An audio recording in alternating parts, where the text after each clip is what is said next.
Bonjour chers amis, j'espère que vous allez bien. Heureux de partager encore une pensée avec vous, une réflexion sur la tragédie de Carchemish.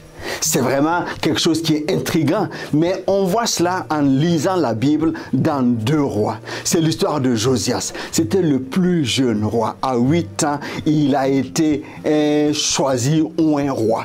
Et quand il arriva à la royauté, les rois qui précédaient ont fait mal aux yeux de l'Éternel, en amenant les faux dieux même jusque dans le temple. Mais quand Josias arrive, il tourne son cœur vers Dieu. Il ramène le cœur du peuple vers Dieu. Il enlève tous les hauts lieux, il remet les services de Dieu. Et pendant qu'il est en train de réparer le temple, il découvre la loi de Moïse.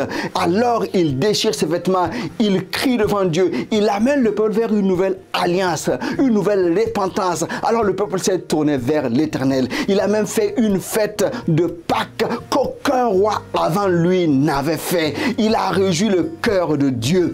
Et Dieu était heureux de ce que Josias s'est engagé.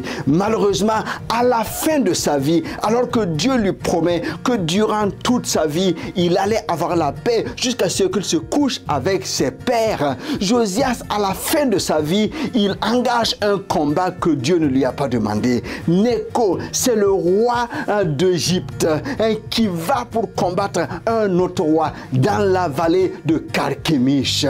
Alors ce roi Nécho avait eu la parole de Dieu, de l'Éternel, d'aller faire ce combat. Mais Josias a fait une mauvaise lecture politique de la situation. Il s'est levé pour aller combattre Pharaon, alors que c'est Dieu qui a envoyé ce Pharaon Nécho pour aller combattre. Alors, la fin a été tragique parce que Josias est mort dans ce combat qui n'était pas le sien. Quelle erreur fatale. Donc, je viens avec cette pensée pour te dire, pour me rappeler aussi, dans ce que nous faisons tous les jours pour notre Dieu, nous voulons être sûrs que nous sommes dans sa volonté, pas nos simples considérations économiques, sociologiques ou politiques ou religieuses. Non, qu'est-ce que Dieu veut que je fasse? Parce qu'à partir du moment où je fais quelque chose qui n'est pas dans la volonté de Dieu, c'est comme si je marche à contresens par rapport à cette volonté-là,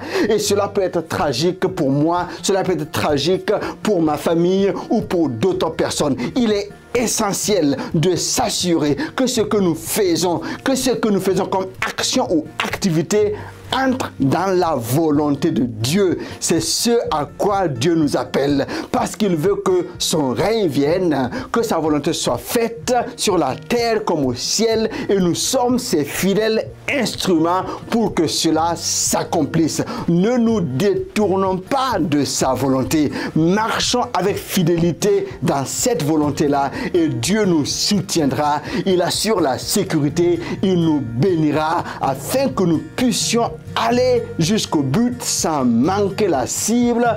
Allez, à très bientôt. Évitons l'erreur que Josias a commise et restons fidèles à Dieu. Que Dieu te bénisse abondamment.